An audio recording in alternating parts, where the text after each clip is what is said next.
moment that a lot of experienced professionals hit, where they have the experience, the connections, and the desire to go out on their own. But then they talk themselves out of it. It's too late. There's too much to walk away from. But today we're talking to two people who heard all of that and did it anyways, later in their careers in uncertain times with a lot to lose. So welcome to Retail OCD. We're three operators who've spent our careers inside of retail and we're still obsessed with it. I'm Deanne Campbell. I'm joined by Josh Rockoff and Barney Stacher. And today we have two guests who chose to make that pivot, Jamie Lewin and Katie Kuhn. They both held senior positions at Gap. They both walked away and both built something all on their own, but their paths they took together couldn't be different from each other. Jamie, Katie, welcome to the show. Hi, thanks for having us. Good to be here. You know, you're both on the backside of a pretty significant leap. It's very impressive. Katie, tell us what you're building right now. What does your business look like today? Yeah, so my business is called It's a Long Story. And I joke that for anyone who knows me well, including Jamie and I worked together in many past lives. I tend to be a verbose long storyteller, but really named that kind of for a double meaning, which is that I kind of found my way to it pretty unexpectedly. But it is essentially a creative branding and like business consulting agency that takes all of these things that I learned in my corporate upbringing as a merchandiser and then climbing up into being a general manager of a brand and applies that to different formats of consumer facing businesses. Whereas I, really came up in that traditional old school, I would say it was a while ago, old school learning merchandising when brick and mortar was still the lead story, when omnichannel was not even like on anyone's radar. The idea of even shopping online was a very new concept when I came up, all the way into, leading a digital first DTC organization. Is I now take that and I work with founders, business owners, and entrepreneurs who find themselves at some sort of a pivot point, need help figuring out how to move through that and applying all of those skills to help them solve their problems and grow their business in a way that feels authentic to their core purpose and core kind of driving force behind why they run their business. That's great. That sounds amazing. Yeah, Jamie, you started Vetted Magazine. Tell us what is it and why does it exist? Yes, so thanks again for having me. I launched Vetted a few years ago. It's a digital fashion and lifestyle magazine as well as a weekly newsletter. It's from a designer's point of view, so an industry insider designer point of view. I've worked as a designer for over 25 years. I went to FIT and I worked my way up in the industry, starting out as an assistant at brands like Ralph Lauren, J. Crew, Armani, Piperlime, Gap. I was the senior global design director on the women's team at Gap before launching my own business. I still consult with large brands as well as startups, but I became interested in shifting to an editorial type of role, which is what led me to start Vetted. And so that's what I'm doing now, just learning and growing that side of the business.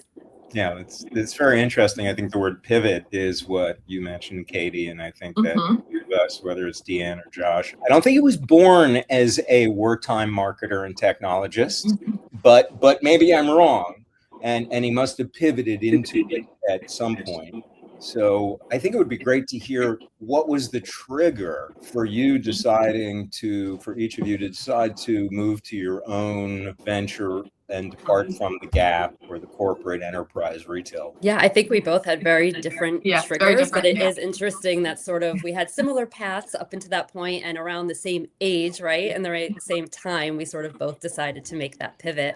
And I think what success looks like throughout most of your career, and you reach a certain point and maybe success starts to look different to you. Maybe it's about the title or the salary and traveling around the world and having these big teams, and you reach a point which, I think a lot of people reach a point for very different reasons. Maybe it's burnout, maybe it's starting a family, maybe it's moving to a different location. I think COVID changed a lot of things for people, but we sort of all get to this point where we want to pivot. So for me, it was having a family, having 2 kids and losing my mom within a 3-year span.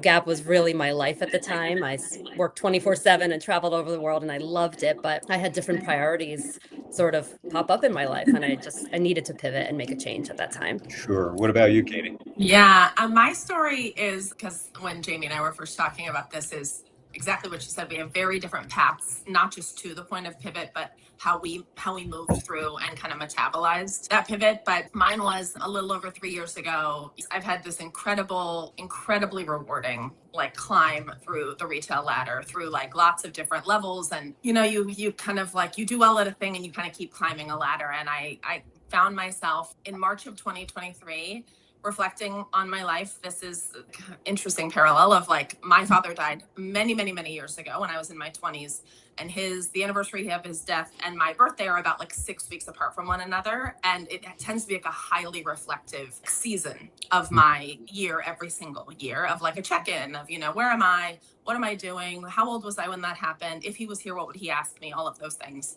And in that particular moment of moving through that kind of like ritual, I came to one very important question, which was that I thought he would ask me if I was having fun, like if I was enjoying my life and if I was having fun. And, I had this job. It was a very rewarding. I loved the team. I loved the investors. I loved a lot of things about it. But I just kind of was like, I don't know that I have fun, but I don't know if what I'm doing because I love it or because I just was very good at a thing and I just kept climbing. And I knew that it was like, I'm very much like a pleaser. I'm like a performer. I'm like an achiever. I'm all those things. And I kind of just paused, and it's a very deceptively simple question. Are you having fun? It's a wildly earth-shattering thing to really be like, am I enjoying my life? Like, is this, if I only have, at that juncture, I was like, I am 10 years younger than he was when he very suddenly dropped dead of a heart attack. And if there's only 10 years, is this what my life looks like? Like, sure, I'm impressive to strangers at cocktail parties who are like, what do you do for a living? And I have this thing that people are like, ooh, that sounds cool. But I'm like, living inside of it, is this really what I'm here to do? And so it kicked off an incredibly, I'd say, like, meandering and wild weaving year of like exploring, which we'll get into that process. But it all came down to this real question of this, am I having fun, became really a guiding principle of finding my way to what I do now. So I'll talk more about that because people are like, what does that mean? But yeah. That's rich. Let's jump into this, right? Because at the end of the day, we're all adults, right? When you first start out your career, you're not having fun, right? Because unless you're coming from somebody like your parents are extremely successful and you're winding up with their business. Yeah, that's a different scenario. For the vast majority of people who aren't inheriting a business or aren't inheriting a career, the reality is that having fun when you start out is not really, it's not mutually exclusive, right? When you get older, my kids ask me all the time. They're like, do you have fun at work? Like, they were like, you don't seem like you have fun. I'm like, I'm having fun every day. Otherwise I wouldn't do the work. Right. Like, that's the point. And so I think people really underestimate the sort of like, do you enjoy what you do? Right. And I think most people, right. I think even all of us are like, well, of course we enjoy what we do because it pays the bills. That's not enjoying what you do. That's just paying the bills. Yeah. Yeah. But the reality is, I think it also changes your mindset. And I think people really kind of appreciate the fact of, here's where I was and here's where I am, and I'm much happier here. Yeah, that's a really interesting point about what makes you happy when you're younger, where you find your fun when you're younger. Is it happening on the job and the career path, or is the expectation that you're not supposed to have fun because you're in the trenches at Macy's or the Gap? And or I was lucky enough to work in the hospitality industry, so if you're in a restaurant or a hotel, fun is sort of part of the MO of that. And that's an interesting point, because I think, and it's a sidebar and maybe for another conversation, about the retailers that make it fun to work there. Yeah. I'm not going to lie. I have loved every minute of my career. I had fun in the trenches. Yeah. I have fun now. I have loved it. And maybe it's from a design point of view where, like, you want that joy to come through when you're designing. You want that to come through to your customer, or maybe it's the people that I've worked with. But I have never not loved what I do. So you both pivoted for different reasons. You, Jamie, because, which is interesting. Yeah, well, I will say this is truly what I found is actually the further I got into my career, I'm a workaholic, like truly, like part of this realization was like, sitting at like I have gone through a number of different phases of absolutely terrible boundaries around work, but I think I was addicted to it because it was so fun. Like, when I was young, I was explaining retail to someone who's never done retail before the other day, and I'm like, it's like legalized gambling. It's like back in the day, it used to just be like this. Like, when do you know that the thing that you're building is gonna work? And you're like, there's some level of data analysis on that. But the fun part is when you are on time for a thing that's happening that you believed was gonna happen. And it's like this, it's a rush. And that, I mean, I still remember the feeling I had when I first saw someone in the wild wearing a product that I was part of the team that made it. I was like on the Lower East Side of New York City, and a woman walked by in this trench coat, and it took my breath away that I was a part of someone's life, like creating something for someone that like chose to purchase it. Like, that has always fascinated and compelled me. And I think that the higher I got, the further I got away from that work, is like my realization was, I think I maybe went a few rungs too high on this thing. And I now explain the fun work that the team is doing to the investors and vice versa. And I'm good at that, but am I having fun really in this thing? And so it kind of moved me into wanting to get closer to the roll up your sleeves, fix a thing, scrappy in that world, in a way that it was almost like was more fun. But you're right, Josh, that like it's a privilege to be able to choose, that I'm allowed to say like, oh, I want to have fun. I mean, it's still, listen, it still is a job, but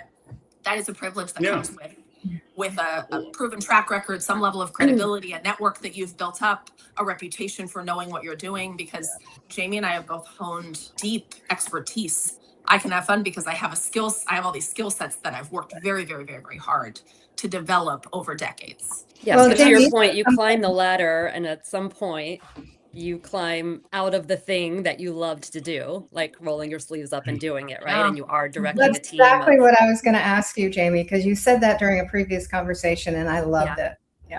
Yeah. I mean, and I still loved it because I still worked with the design team, but at some point you're spending your days in meetings and looking at business and spreadsheets, and you're not doing the thing that you love to do. Right. I think for me, it was like a senior designer role, I think I was saying, was the sweet spot, because you're managing a couple of people, but you're still doing the thing you loved, and you're shielded from a lot of the higher level meetings. And then you get up to a director level, and all of a sudden you're not really designing anymore. You're telling other people what to design. So the minute you get into dealing with budgets, the fun stops. I just said that to someone recently. I'm like, budget might be my least favorite word, personally and at work. I will admit, I love the budget. The budget review is the most fun ever. I do because I like it too, Josh. I think. What about zero budget every year? Do you do a zero budget every year? I do. Remember, I work in, I work in distress, right? Which means in special situation distress, which basically means they've blown their budgets. I was talking to a prospect of mine yesterday, and ironically, the guy, he was like, do you ever work on things that are longer term? And do you ever work in like growth type situations? And I'm like, yeah, that's the dream of mine. I prefer that because they haven't blown their budget and they don't have a gun to their head where they're like, yeah, you got 3 weeks. Can you solve this? Oh, by the way, we don't have any money, so you got to go solve this with no money. And I'm like, no money meaning like you have 300 grand in the thing? And they're like, no money meaning we can't pay you for 3 unless this thing we're works. Negative, sorry. Like we're underwater to the point where our bank's lines are frozen. And so those types of situations really, like, you get into the financials very, very quickly. You know, like it's not like, oh, it's one lever or the other lever. I remember I was at a conference a couple of years ago. All right. And the person was meeting with, we were having lunch with her, and she was like, oh, they took away my budget. Took away, 40, 50 million from my budget. And I looked at it, I was like, I would love to have 40, 50 bucks, right? Let alone 40 or 50 million. She's like, I don't know what to do with my life. I now went from 40 million to like 4 million, and I can't operate at 4 million. And I was like, wow, yeah, you can. Really? Yeah. I was kind of stunned. And the person I was sitting next to was, like somebody else. And he was like, yeah, seriously, that's not good at all. But the budget really kind of sets the stage for everything else.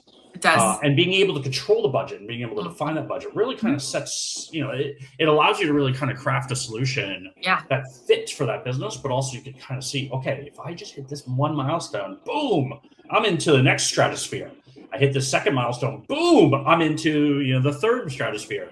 And you can really kind of see the ladder effect. Yeah. Well, and there's a creativity in that, Josh. I agree with you that I'm like, my enemy would be like, I hate a PowerPoint deck. I mean, like, part of the realization was me being like, I'm not building products anymore. I'm building decks. And so like, I love being in a budget and like like one of the projects I'm working on now for one of my clients, like I think we cracked the code yesterday that like we can do it faster and better for less money. Like that is like when you come the across Holy something like that, Trinity, better, cheaper, you're just like, faster. I don't know how we did that, but I'm like, let's sleep on it and make sure that we did find what we think we found. But like when you're able to, I think constraint, like it always leads to, like in the design process, constraint helps. In like a constraints force you against really force ranking, like what do we need to do? What will move the needle? How do we do this? Whereas like sometimes I think when there's a lack of constraint, there's kind of a way to like meander through that just drives less potency of like growth and like action and getting things done. And No goal, no success. accountability. Yeah, No benchmark, no measurement. Yeah. No judgment. So there's that. You both started your businesses later in life. And I know there's often a bias about young startups, people who are young doing startups. Did you find that you hit any preconceived biases or notions, or did you actually find that was an advantage for you, that starting later in life helped you in some way? Or did you find that people kind of were, what? You're going to do what? No, I think it's an advantage. I think you have all of this experience. You have a big network. Katie and I have talked about this before, but especially like post-COVID, the younger generation, they'd rather sit on their couch right now and work from home. They'd even take a pay cut to do that, not to go into an office. And those connections are everything to us now, 25 years down the road, right? So no, I think starting later in life, having the wisdom, having made a lot of mistakes and learning from those mistakes, and having that network, that built-in network that you can go to. And Katie, you can speak about that too. Yeah. That's a great point, the connection. Yeah. I mean, mine was a little different because like I genuinely, like Jamie knew what she wanted to build, right? Jamie pivoted into like, I have a different need state in my life that is dictating that takes priority. I'm going to learn how to like pivot my skills into working differently in how I do design with brands and building my own thing that actually is like, it's always been how she does design, which is like through the lens of how people actually get dressed and how do you put outfits together. Mine was like, I dialed in on, I'm not having fun anymore. That is a realization of what you don't want to do is not the same as an awareness of what you do want to do. Again, it's a long story, is like where I started was I was at a purpose-driven, sustainable women's retailer. And I kind of was like, maybe what I'm supposed to do is purpose. Like maybe I don't have enough purpose in my life. And I did an exercise of, I thought I wanted to go into social justice. I was meeting with people who ran foundations. I mean, like my network showed up for me in that, like, I suddenly found myself in a headspace of like an 18-year-old being like, what do you want to do when you grow up? Which, let me tell you, I still don't know what that is. Yes, I now lean into Me neither. I actually think no one knows. When I now talk to people who are like in college and being like, what do I do with my life? I was like, I'm still figuring that out in my mid 40s. And there's a great freedom to like actually just accepting that that's where you are and being like, how cool that in my mid 40s, I'm able to do that. But people looked at me. I mean, at one point, I remember having a discussion with a family member who I was trying to explain what I was doing. And he was like, but are you okay? Like, do you need money? Is everything okay? Because I went from being this hard charging executive into meeting with people, asking questions around what is the world of social impact, making a list of what sounds fun. Maybe I'm just supposed to do what sounds fun. I mean, it was a real journey. You know what's interesting though, and this is something that I always like to ask people and stuff. So we look at how we were dressed. Just look, pay attention to what we're dressed. You look at your closet. Right. And most people, when they walk into the closet, they see suits, women and men, right? And they see essentially dress wear or workwear clothing, with the limited exception of like giving a speech or where I'm actually required to wear a tie. The reality is, I don't think I've worn a tie in ever. Right. Like, I mean, I have all these dress shirts and all these other things. And weddings. And, more public funerals these days than weddings, unfortunately. But the reality is that, I look at my closet and I'm like, I used to have this quote unquote uniform, right? Not because of anything other than just this is what it was required. And now here we are wearing casual wear. Yeah. And, once that I started doing that and I started noticing and started paying attention, not just paying attention to my expanding waistline, but also paying attention to that, I realized really quickly, I'm like, yeah, I've actually noticed my mood has changed from the fact that I've gone from a sort of established, you have to be in the office, you have to be in a certain type of dress, you have to look certainly, you kind of have to fit this look, to now where I looked in my closet and I'm like, what am I doing? Like, wow, that's a ton of money that I probably spent that I could have used for anything else. And it's just sitting there. Yeah, I want to throw in something a little bit, woo-woo, which I heard today, which is like and you mentioned the word fitting in. Yeah, the difference between belonging and fitting in. And when you're in the corporate structure on that track, there is an expectation of how to fit in and get from one level to the next level. And as you said, you may lose some happiness or creativity in that process, especially if you're a creative. Also, what you said, Josh, about, and I think it was Jamie also, that all of us, you begin to manage what you loved doing. And then operationally, the company also suffers because they're losing what your essence was that you contributed to the company. It's like taking a really profoundly excellent, almost on the spectrum salesperson, and then putting them into a sales management position, and they lose their joy, they lose their mojo, and they have to try and inform other people of something that is so essential to them as a human being that's very difficult. You were kind of stuck in a loop and grinding, trying to figure out what to do next. So how did you actually find out? Yeah, it's a good question. So I was lucky enough to have other friends who had kind of made pivots. I was trying to do what I learned in this was like going from retail to social justice is like, there are a couple clicks. I think I kind of accepted like there might be a few clicks to get there. And so in the midst of like, where do I begin on that? I met with a coach. I worked with a coach who genuinely changed my life. The coach is the person who actually named my business. She had me do all these exercises. It was weird to be in a spot in your life where you're like, I need help. But it dawned on me like throughout my entire career, I've been the recipient of help of people who have helped me level up or level over or do things, right? Through mentorship and bosses and people who have led me through those things. And so I'm like, why would I not need help at this point? So I met with this coach. We had probably six sessions. It was like over the course of, let's call it 3 months. And she is the one who dialed into this thing of you left your job and kind of like blew up your career, I think were her words. And she meant it like lovingly. She's like, this is a thing that you chose to do. That's a really intense choice that you were like, I'm going to do this. I'm going to leave. I don't know what I'm going to do, but I need to step into the unknown to figure out what I'm going to do. And the question that compelled that was, are you having fun? And so she helped me zone in on, I was into this mode of like, I want to do social justice and social impact. And she was like, I think it's important that you find a way to contribute to your community and do that. But like, I think we are maybe being naive to whether you're moving towards fun in that of like, you wanted to have fun, you lost boundaries, you're a workaholic. You're doing that when you're selling women silk dresses. How do you think that's going to feel when you're trying to find housing for a family? Like, it's like, the stakes in these really intense spaces around trying to bridge gaps that exist in our society are important, but decidedly not fun.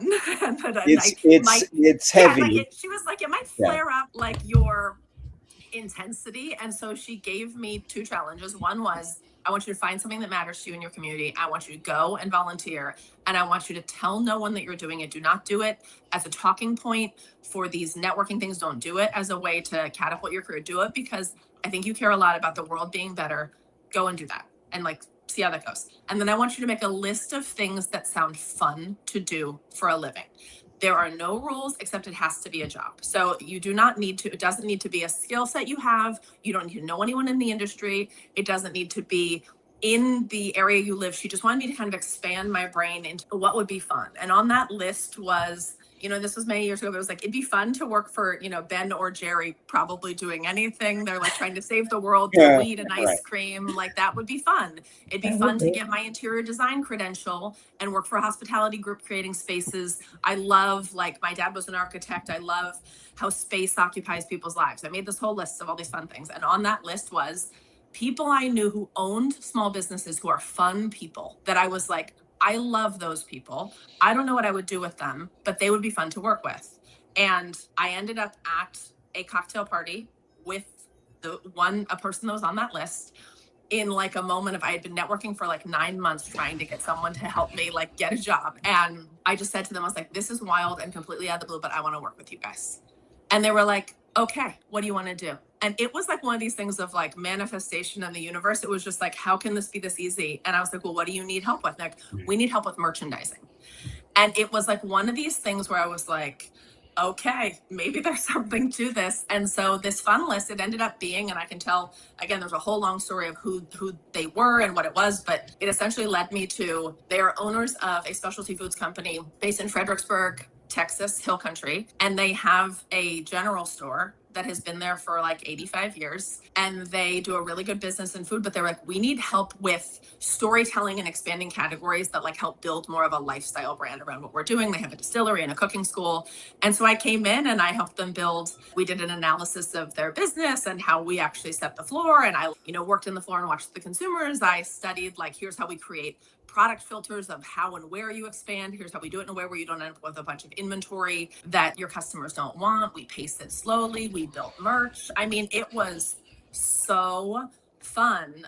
But back to the story of people in my family being like, are you okay? I was visually merchandising a general store in Texas. And I was like, I have not had this much fun in the last 5 years. And at that point I was like, I didn't know I was starting It's a Long Story. I was like, maybe I'm supposed to be a visual merchandiser.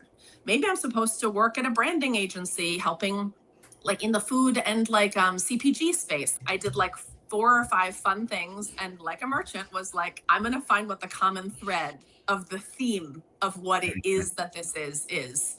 And that led to what I do now. I think that was a much longer answer than you wanted to hear. It's a long story. It's a long as story. you say. I think this podcast should be called "Are You Having Fun?" I think that's. I like that. Yes, I'm having fun. A fashion magazine is an interesting concept to start in this day and age because there's so much social media out there. What gave you that idea? What was where did that spark come from? I had been thinking about it for a long time. During COVID, I was actually sort of brainstorming ideas with a couple friends, one friend who's in private equity and another who's a merchant. And we came up with all of these great concepts, but at the end of the day, we got sort of stuck on the logistical piece of warehousing and shipping. And if we drop shipped, it would come, for a customer, it would come from multiple places, and then sustainability. And we just kept getting stuck there. And I was like, well, what if I just remove that piece? What if I create this sort of like editorial framework for a store where I am sort of styling and giving an edit of trends to sort of filter out the noise, and like, here's really like distill what's really important and what's going on and what's quality, and here's where to shop for it. Here's a link. It's very easy. Here's a look, but here are the exact pieces, and it's high and it's low, and there's something for everyone, and take that whole logistical piece sort of off the table. And that's kind of how I began Vetted. But it's also just something I've done sort of for other brands internally, right? Like building these stories, the color palettes and the concepts and the imagery and the themes and the clothes and curating. But I would sell that internally to our merchandising team. Doing an internal editorial to guide them to a product line or exactly. And so now it's more of an outward editorial for customers about what's going on now. And the beauty of it being digital is that I can pivot very easily. If it's a printed magazine, no markdowns. Yeah, exactly. You're closing an issue, 3 to 6 months out. This is like, I could spot something that's coming and have it up by the end of the day. But similar to Katie, what really sparked me starting is, I was thinking about this for a couple of years, and similarly, my mother passed away at 65, and I was approaching, I was in my early 40s, and I was like, what if I only have 20 years left? Right. Like, what do I want to do with my life? Do I want to just keep thinking about this all the time and just churning these ideas in my head, or do I want to just do it? So I decided just to do it. And I really learned the back end of a website and how to build it. I did a deep dive into SEO, and I just learned everything I could. And, it's the phrase like start before you're ready. Like, I wasn't really ready. I didn't know everything, but I learned it while I was doing it, which I think is the best way to learn it. Learned how to write, learned about keywords and meta tags and descriptions and SEO titles and all the things. And now it's pivoting to AI, but just learning it as you go. So that's really how I started it, and really thought about it as a sort of extension of what I was already doing. Well, let me ask a different question, right? That we've been kind of covering. You've obviously talked about sort of life events, right? And unfortunately, it's sort of around people dying. But at some point, you must have had a clue, right? Like, I know I was working when I first started my career, I started working when I was a freshman in college. 3 weeks into my freshman year, I was working, and it wasn't like a campus type of job. It was an actual professional job. And then I worked all the way through, and then I hit a life event, which was 9/11. Right, I was in the towers on 9/11. I hit an inflection point, literally sitting on a park bench, and I was like, holy crap, I got to figure this out, because what I knew was gone. I mean, unfortunately, you get to those inflection points usually by tragedy or some sort of event. Yeah. Was it always being, for both of you, or for one of you, and Deanne and Barney, you should jump in on this as well, at some point you already probably were thinking about it, right? Beyond, it wasn't like it was like, boom, now what? Were you already considering that and saying, okay, now here's what's next, or here's what I have to start thinking about what's next? Or was it really, this is it, and this was what the trigger moment was that it caused you to go in a different direction? I mean, for me, it was really having kids and losing my mom and living in a different city. I was in New York. My mom was in Philadelphia. My family is here. And when I had 2 kids and we decided we didn't want to raise them in New York anymore, and we were looking in Westchester and Long Island and Connecticut, and I'm like, well, if I'm going to commute to Tribeca every day, I could commute from Philly just as easily, and we could have that family and we could have more space and all of those things. So that's what made us move. And I was commuting for about a year with a 2-year-old and a newborn. And after a year, I was like, this is crazy. Like, that was really the inflection point for me to say, I need a different lifestyle. I don't want to leave my industry. I don't want to not do what I'm doing, because I do love it. But how can I do this in a different way? And so I started consulting for brands where I just had to be in New York, 1 day a week. And I could do things over Zoom, or, travel once a month if it was a brand in LA or in Texas. The magazine was just in the back of my head. And I think maybe it's also with sort of social media, like I was seeing editors all the time and the way they were working. And I'm like, you know what? That is sort of everything I love to do. It's like the graphic design and writing and coming up with without the curating. inventory. Yeah, without the budget and the spreadsheets. Sorry, Josh. So that had been in the back of my mind. I don't think it was always like, this is what I want to do, but I think all of those things sort of led me to say, this is something I can do. I can live in Philadelphia and have a family and be my own boss and not leave my job that I love at the same time. So for me, it was just kind of like that perfect storm. I mean, I will say mine genuinely, and I think this is actually when Jamie and I were first talking about like what would be an interesting thing to discuss, is I don't know if this was my experience or if this is broadly, but I feel like I started my career in retail. I did the retail management program at Gap Inc. I found merchandising. I felt like I had found a job that was how my brain worked. Like, I was lucky to be raised in a setting that my parents were like, find what you love, follow your passion, and do that. And it's like, when I was 22, I found merchandising, and I was like, I'm clicked in. This is what I was made to do. This is how my brain works. And like, that is a gift in a lot of ways, but it does, at least for me, there was a psychology of like, this is the only thing I can do. Like, even the idea of pivoting. I mean, I worked in home and in women's wear, but this idea of, I feel like I had the perception of being typecast that like, once you're in retail, it's very hard to do anything other than retail.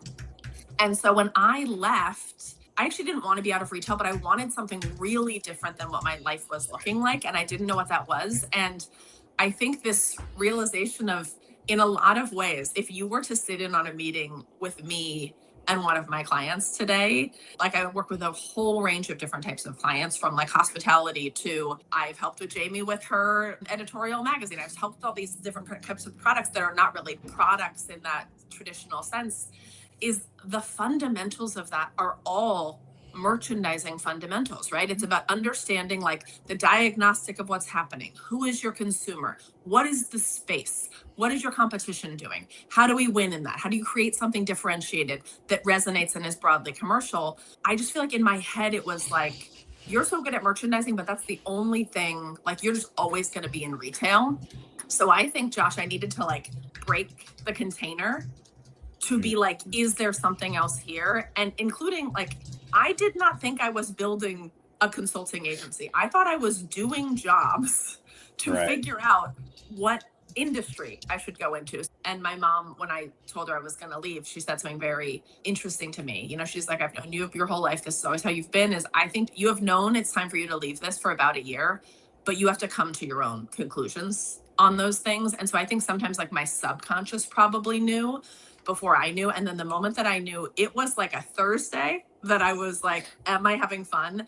And I resigned on Monday. like with Love that. no plan. And so Love like that. when I say it was like this acute, like we're doing this, it was, I knew I had to do it, but I was in no way in control of the vehicle that I was driving or where we were going. Take the leap. It's interesting that Jamie had sort of like this nascent idea in the back of her head about publication, but staying within the track of, and you were like, I don't know, blank slate. Let's see what's going to happen. I mean, truly, it was. And I feel for me, as I said, I suffer from professional adult ADD. That's a joke, but I've been with Hyatt Hotels in food and beverage and corporate there, and I've been in Macy's in corporate there, and I've had my own a sales agency, and worked for companies for many years. So there's that ADD, but it was ultimately life events, you know, that caused me to leave where I was in Baltimore at the time with my wife and come to New York and sort of like start over. Well, I think Katie and I talk about too how like people feel pigeonholed into what they're doing, but you don't realize you have all these other skills that you're learning along the way. Like, especially with us at Gap, you're working with your cross-functional teams. Katie could do product development today. I could do merchandising today. Sure. We both understand production. We both understand sourcing. We both have done marketing forever. Like we actually have all these other skills and things we've been doing for years. Just because it wasn't our title doesn't mean that we couldn't do that. And so I think we're taking all those skills we have and sort of building that into what we're doing now. That's great. That's great. That's the benefit of being in these big, amazing I mean, like both Jamie and I had many chapters within Gap Inc. at different brands there, but it's like boot camp of the only way you win is together, and like in this like deeply embedded understanding what everyone's doing, no matter what spot you're sitting in. And that is such a gift that when you get outside of it, you are used to being like, oh, this is my lane and this is these other people's lanes. But you're just like, no, I was in that same foxhole with those people watching what we were doing together, because it's like a choreographed dance, And that commonality of experience in the lifeboat, right? You have to acquire the Swiss Army knife skill set. Exactly. Yeah, totally. Well, my experience was almost opposite. I resisted retail, and it just kept pushing me. And I'm here now, and it's the perfect spot for me, and I love it. But it was almost like it wasn't my choice in the beginning, and I didn't even realize it. I started out as a commercial architect, and through life events, I was placed into a position where I was exposed to retail, and I've been in retail ever since. I love it. So I gave up resisting long ago. You can get yourself out of the pigeonhole by really understanding the transferability of this skill is how most of commerce works, and like how most of industry works is around delighting a consumer, understanding them, meeting them where they are. And I'll throw in a word on top of that, which I think Josh and anybody who plays with a budget and operations can it's orchestration. You really there is so much that has to come together. And so therefore you have to understand the cellos, the violins, the percussion. And it ain't easy. It ain't easy with retail. You guys have been sort of like on this path for how long? 3 years for me. 3 years, Okay. I don't know that we realized it was exactly the same timing, but that tracks actually. It seems like a little bit of more than a coincidence, considering all things considered.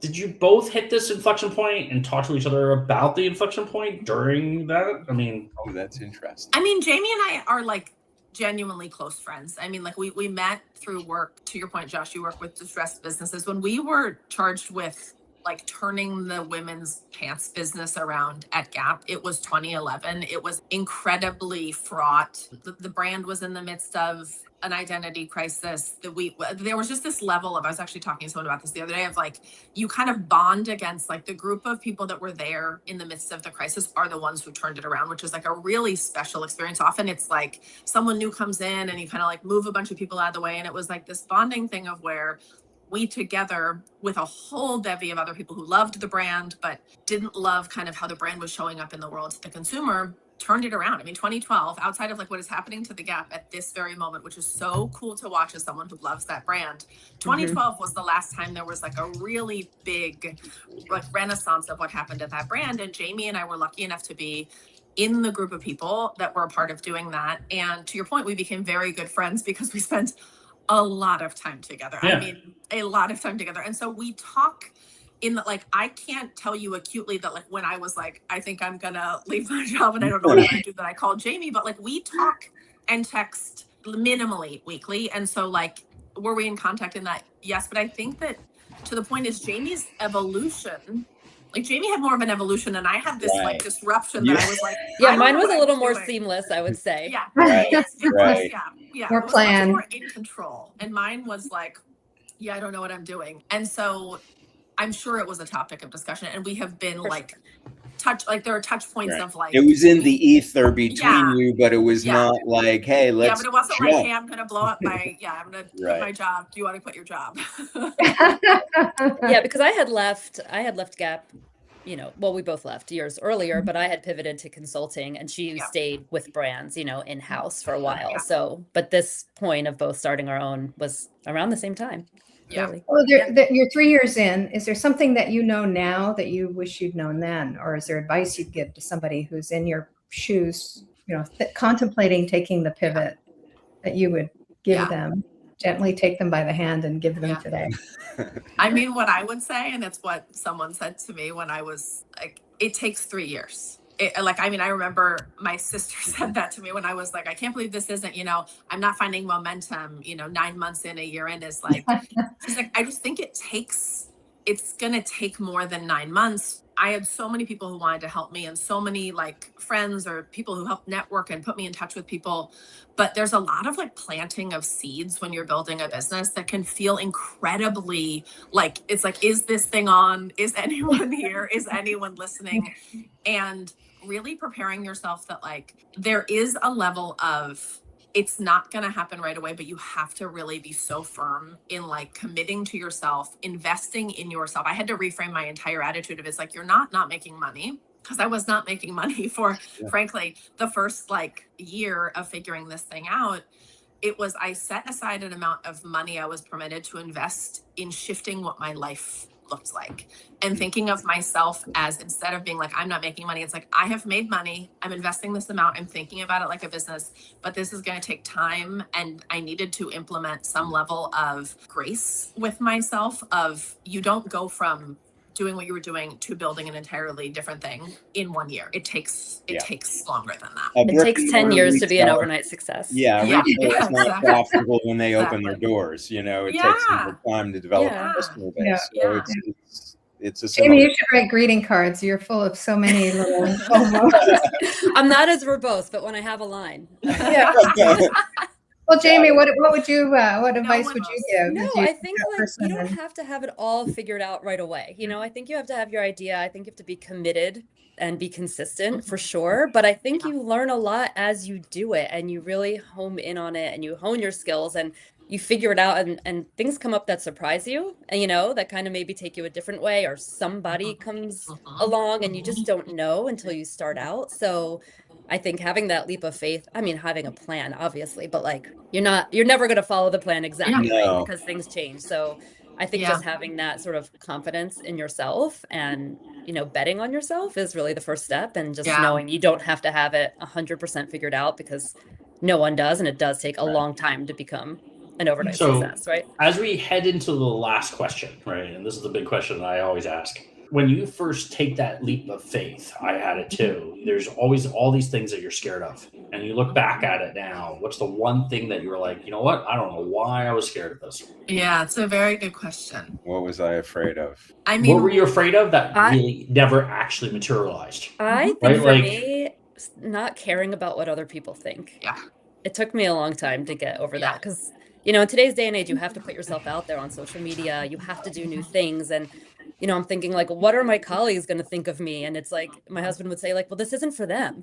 Like they know the industry, they know where to find things. This isn't for them. This is for your customer. This is for the client, right? Who wants to learn, who wants to know. So like, stop thinking about that. So I think for me, it was this reaching a certain age and saying like, I don't care anymore. This is what I want to do. This is what I believe in. And like shutting out that noise.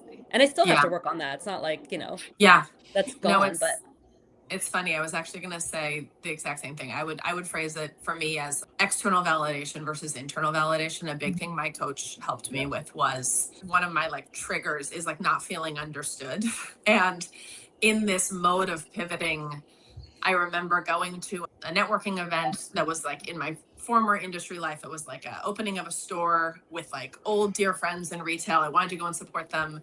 And I went with a friend who was not from that world. And we left the event and we got in my car. And I remember her saying to me, you know, Katie, it's not your job to make sure people understand what it is that you're doing. Like you are really seeking to like be understood inside of something that's like, I don't even know if you understand what you're doing right now. And I watch you trying to explain it to someone who just is like, it's okay if like the journey you're on and the journey they're on is different. And you need to kind of let go of the idea that that what you're doing being right is about anyone's, like the vote that's most important in that is like, do you feel right inside of the life that you're living?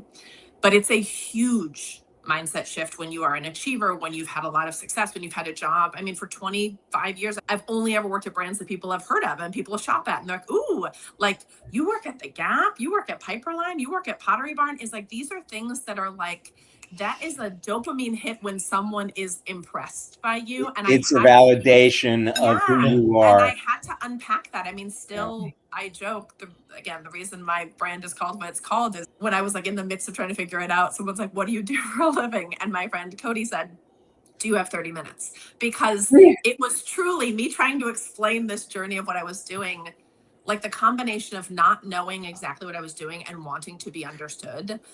It was so like violently in opposition that I just had to let go of it. To your point, Josh, is it didn't end up hurting me. It actually, I think like leaning into that helped me understand myself more and understand like how I want to work, what I have to contribute, how I help businesses build is like really being inside of the space of like, what do I have to offer?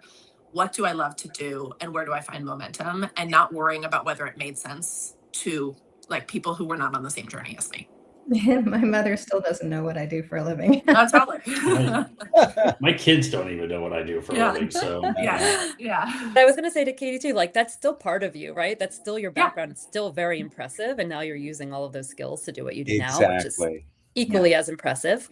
Thank you. That's kind. But it is, you know, the way that we see ourselves is so different than how other people see us. 100%. And it all comes back to that same thing of being inside of not knowing what I was building. Yeah. And the other thing I would say is like, what advice would I give is like, the hardest part is leaping into the unknown, but it's the only step that like everyone who does this, you have to do that. You have to step into, if you want to pivot, you have to like really reckon with like, even if you think you know what you're doing, you're building an entirely new playbook of how you do it. And I think what helped the antidote to that was I was so surrounded by supportive family, friends, colleagues, people who like when I would meet with them and tell them what I wanted to do, they would put me in touch with someone of like making yourself kind of vulnerable and available to say like, I'm in the unknown. I don't know what to do. Can you help me? Is like, there's great comfort and some level of gratification in being like, I have more tools in this toolkit than maybe my perception. Yeah. I'm going to give you going to be messy.